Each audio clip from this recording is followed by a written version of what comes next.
Good morning, everyone.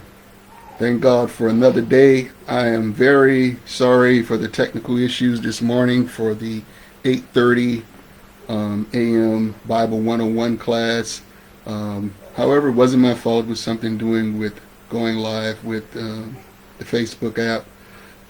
But we're here now. We've already posted the International Sunday School Lesson Feast with Wisdom. And now we're doing the Bible 101 class, 2 Samuel. We'll be coming from 2 Samuel, 20th chapter, verses 7 through 13. Again, 2 Samuel, 20th chapter, verses 7 through 13. We'll begin with prayer. Heavenly Father God, we thank you for this opportunity you've given us, Lord, to study your word, Lord. Let that word go in our heart that we might not sin against thee, Lord. Let our light shine that men may see our good works and glorify you, the Father which is in heaven. Thank God. Amen. Okay, where we left off was after the defeat of Absalom. We saw that there's another rebellion. Again, this is in the prophecy and the punishment that was given to David, that the sword will never leave his house. So he goes from one rebellion and from Absalom to the rebellion of Sheba, the son of Bichri, who's a Benjaminite. And remember, Sheba is a Benjaminite, and this goes into the long feud between Saul, who's a Benjaminite, and David. So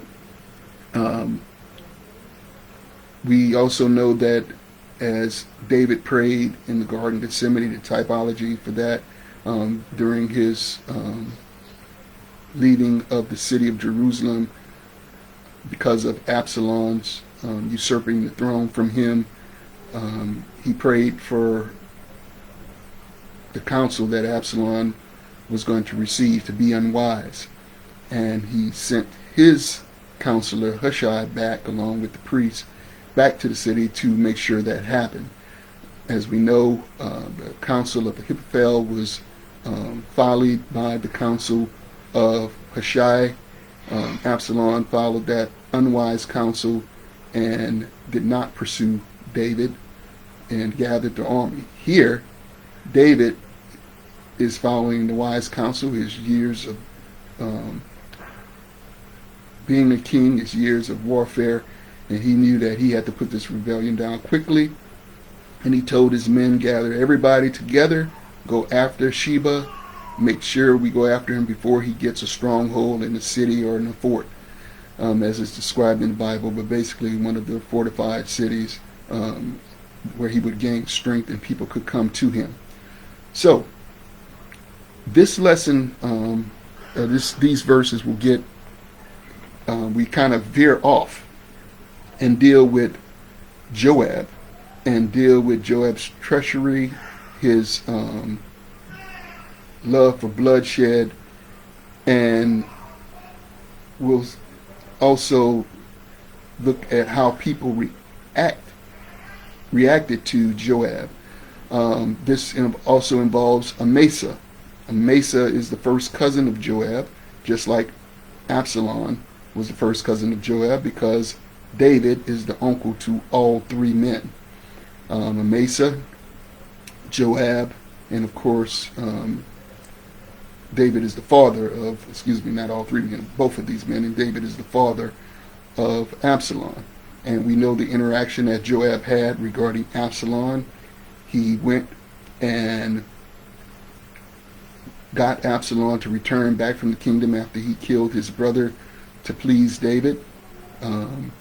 And we know Absalom got mad at Joab because he wouldn't go to him when he called after 3 times, and he burned Joab's field. So Absalom, of course, during the battle, it was told to him not to kill Absalom. Joab killed Absalom.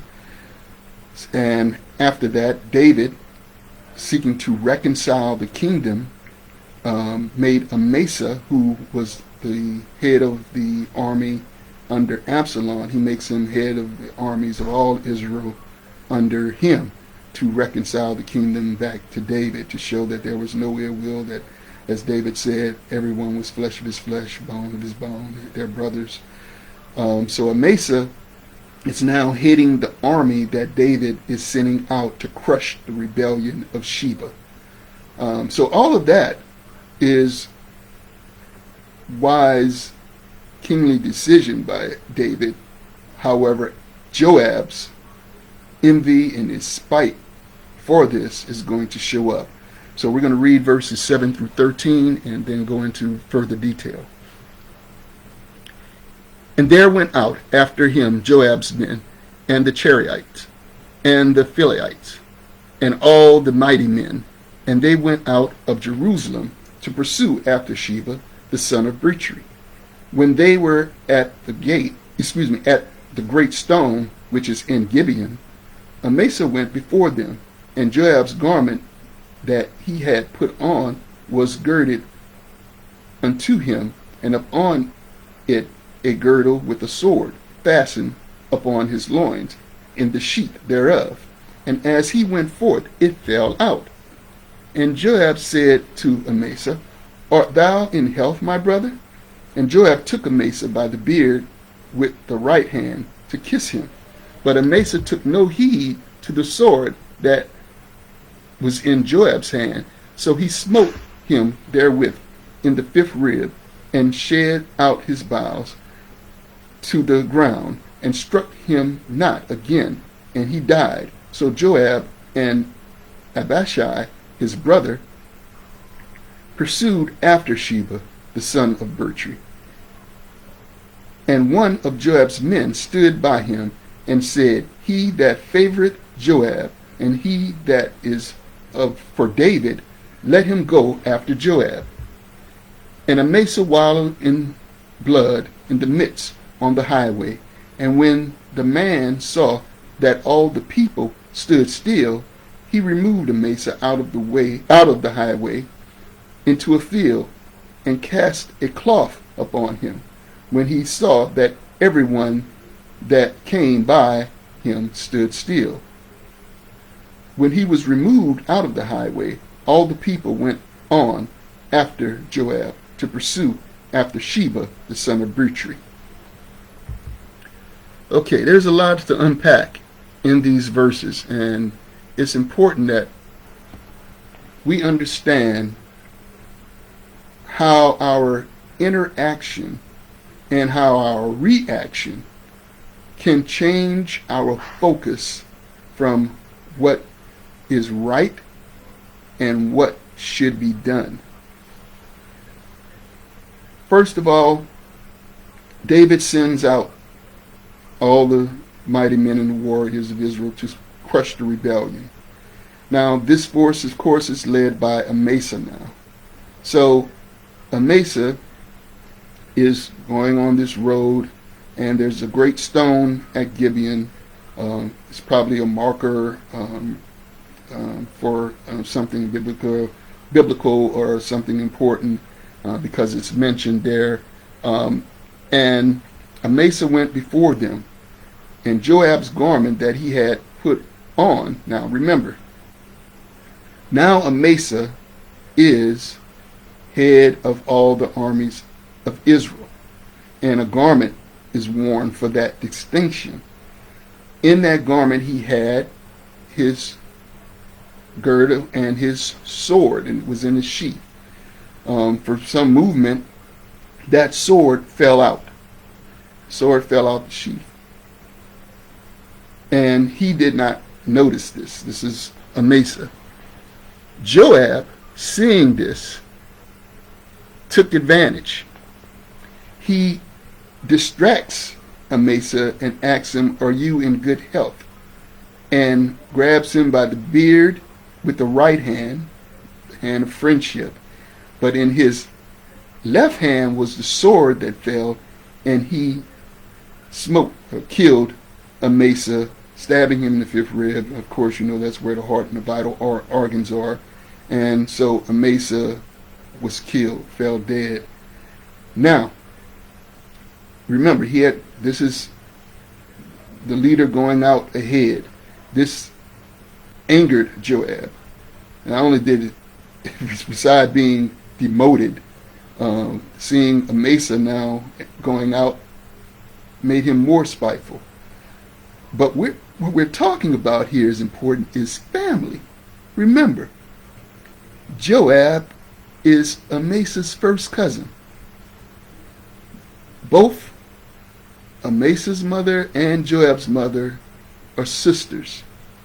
Now, the Bible is clear that Amasa might have been born from wedlock, because there's no mention, of his father lineage. It was worded like he was not married, or the mother was not married at the time that she had Amasa, whereas Job, father's named out, of course, and Job's father, Job's mother is David's sister.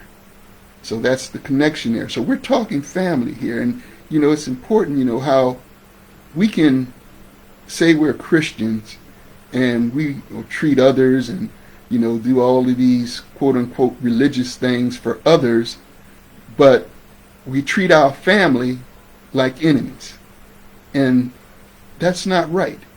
So here, Joab, who's a man that loves bloodshed, was used by David and is tied to David through the murder of Bathsheba's husband Uriah. He again kills. Now, he sends Uriah to the front line. He kills Abner, the general who was under the son of Saul after Saul was dead, to make peace, and David was going to promote him to head of the armies. He kills Absalom after David told him, don't hurt Absalom, bring him alive. And now he's killed Amasa, who David again put ahead of Joab. So Joab has a big problem, and that problem is Satan has entered his heart so much that he thinks that bloodshed is the answer to all his wants to get in a higher position or maintain that high position. Now, here's what's important, and this is what we're dealing with today. One of Joab's men, not all of the men, one of Joab's men stood by him and said, "He that favoreth Joab, and he that is for David," again, this guy is tying Joab to David, "let him go after Joab." In other words, let Joab lead us, because they know that Amasa is dead. So one person out of this group, now this is the whole army following. The whole army knows that Amasa was chosen to lead the army. But now this person is standing by Joab and saying, if you favor Joab, well, you favor David, so let's go after Joab. Now Amasa is in the blood, dead on the highway, and the people stood still. The people stood still. The people stood still. Today, we have a problem in our country where bloodshed was done. The people stood still in this lesson and reacted by standing still. They weren't going to move and follow Joab, even after this one person said it. But look what happens. Then, when he saw this, he took Amasa out of the highway to the field and cast a cloth upon him. So the people's initial reaction to that murder, to what instigated all the riots, is now being diverted by a person. Not all the people, a person who's saying, follow after the wrong. This man that has done wrong. Follow after him. Ignore this deed of sin and evil that's done. In fact, not only are we going to ignore it, I'll cover it up with a cloth. It says in verse 12, the bottom of the verse, he removed a mesa out of the highway into the field and cast a cloth upon him, when he saw that everyone that came by him stood still. So not only does he cover him up, he removes him away out of sight. The distraction, taking the main focus away of why you should not follow a corrupt leader, why you should not follow a person who definitely has the spirit of Satan, evil towards man, because he's killing as he's seeking power. So this person takes him and removes him to the side of the road and covers him up with a cloth. So when he was removed out of the highway, all the people went on after Joab to pursue after Sheba, son of Bichri. All the people went on. Today, I'm asking the question, are you going to let the distraction and the removal of what happened, what has been happening to U.S. citizens, to people who say they follow God, who have in God we trust on their money, are you going to allow them to just cover it up, put a cloth over it, take it off the road? Are you going to stand still and then move on instead of reacting to that evil and responding to that evil in righteousness and justice and to correct that evil? Are we going to get caught up with the distraction of changing names of statues being torn down instead of the main problem, which is injustice, police brutality, using a police force as an overseer instead of to protect and serve, using the police force as a watchful slave driver instead of to protect and serve? Are we going to let the justice system that is supposed to be just convict people at an alarming rate just to send them in prison? Are we going to stand still and then move on? The people did not stand still. They reacted, but now the distractions are coming to take your eyes and mind and efforts off what the problem is. That's what's going on today, right now in America. All the distraction of pulling down statues, all the distractions of changing the name for something, that is not the reason and the condition that caused the murder of George Floyd. It wasn't because of a statue. It wasn't because the street was named a certain name. It was because of injustice, immorality, and power and authority given to criminals. Because the act was criminal, and it should have been prosecuted as a criminal immediately. There's no one, as they say, above the law. So, what is your position? To take the body and move it off to the highway and put a cloth over it and move on? Or are you going to stand still and demand justice and demand equality and demand a change in policing, a change in our judicial system of convictions, a change to do what is right instead of what is wrong? That's why this verse is cut out. They had a mission. They knew what the mission was. It was to put down the rebellion of Sheba. However, they let the act of one man pursuing his own greed, his own vanity, his own narcissism, to allow distraction. And then to cover it up to get the people to move on. I'm telling you, don't move on. Stay focused on what needs to be done, what has to be done, what is righteous in the eyes of God to be done. When you hear the word civil justice, civil means peaceable. So let us go and promote peace. Peace.